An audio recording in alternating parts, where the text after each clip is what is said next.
بسم اللہ الرحمن الرحیم۔ السلام علیکم دوستو، غسل کے دوران مدینہ کی ایک عورت نے مردہ عورت کی ران پر ہاتھ رکھتے ہوئے یہ الفاظ کہے کہ اس عورت کے فلاں مرد کے ساتھ ناجائز تعلقات تھے۔ بس یہ الفاظ کہنا تھا کہ اللہ تعالیٰ نے اپنی ڈھیل دی ہوئی رسی کھینچ لی۔ اس عورت کا انتقال مدینہ کی ایک بستی میں ہوا تھا، اور غسل کے دوران جو ہی غسل دینے والی عورت نے یہ الفاظ کہے تو عورت کا ہاتھ میت کی ران کے ساتھ چپک گیا۔ چپکنے کی قوت اس قدر تھی کہ وہ عورت اپنا ہاتھ کھینچتی تو میت گھسیٹتی تھی، مگر ہاتھ نہ چھوٹتا۔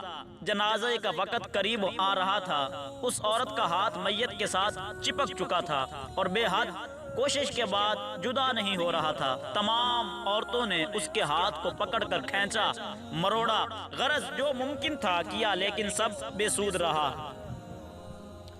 دن گزرا، رات ہوئی، دوسرا دن گزرا، پھر رات ہوئی، سب ویسا ہی تھا۔ میت سے بدبو آنے لگی اور اس کے پاس ٹھہرنا بیٹھنا مشکل ہو گیا۔ مولوی صاحبان، قاری صاحبان اور تمام اسلامی طبقے سے مشاورت کے بعد طے ہوا کہ غسال عورت کا ہاتھ کاٹ کر جدا کیا جائے اور میت کو اس کے ہاتھ کے ساتھ ہی دفنا دیا جائے، مگر اس فیصلے کو غسال عورت اور اس کے خاندان یہ کہہ کر رد کر دیا کہ ہم اپنے خاندان کی عورت کو معذور نہیں کر سکتے، لہٰذا ہمیں یہ فیصلہ منظور نہیں۔ دوسری صورت یہ بتائی گئی کہ میت کے جسم کا وہ حصہ کاٹ دیا جائے اور ہاتھ کو آزاد کر کے میت کو دفنا دیا جائے، مگر اس بار میت کے خاندان نے اعتراض اٹھایا کہ ہم اپنی میت کی یہ توہین کرنے سے بہرحال قاصر ہیں۔ اس دور میں امام مالک قاضی تھے۔ بات امام مالک تک پہنچائی گئی کہ اس کیس کا فیصلہ کیا جائے۔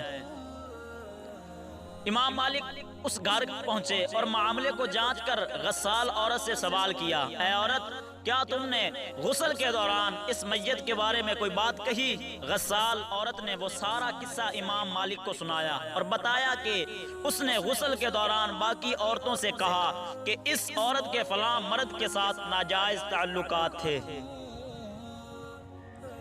امام مالک نے سوال کیا کہ کیا تمہارے پاس اس الزام کو ثابت کرنے کے لیے کوئی ثبوت ہے؟ عورت نے جواب دیا کہ اس کے پاس کوئی ثبوت موجود نہیں۔ امام مالک نے پھر پوچھا، کیا اس عورت نے اپنی زندگی میں تم سے اس بات کا تذکرہ کیا؟